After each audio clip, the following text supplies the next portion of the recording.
deployed in the dead of night, but the US made sure the cameras were rolling. Despite strong Russian, Chinese and some South Korean objections, the Trump administration are now rolling out the THAAD missile system quickly.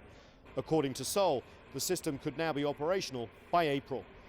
Washington says the deployment is in response to increasingly sophisticated missile launches and nuclear tests by Pyongyang.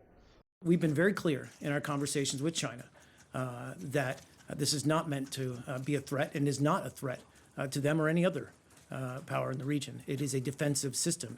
Washington's deployment of the THAAD system comes as the US is conducting joint military exercises with South Korea.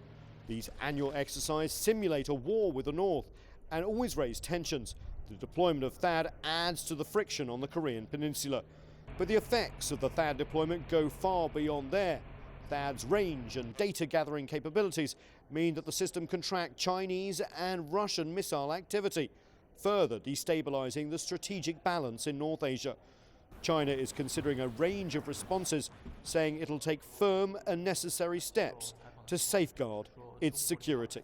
我们坚决反对美韩在韩国部署萨德反导系统。 We strongly oppose the US deployment of THAAD in South Korea and will take necessary steps to protect our own security. All consequences from the deployment must be borne by the US and South Korea. We urge relevant parties to stop this process and not to proceed further down the wrong track. The continued tensions on the Korean peninsula and the rushed rollout of the THAAD ballistic missile defense system is a first major test between China and the US under the Trump administration. US Secretary of State Rex Tillerson will travel from here to the region, including China, next week. We'll see if there can be any understandings. Nathan King, CGTN, at the State Department in Washington, D.C.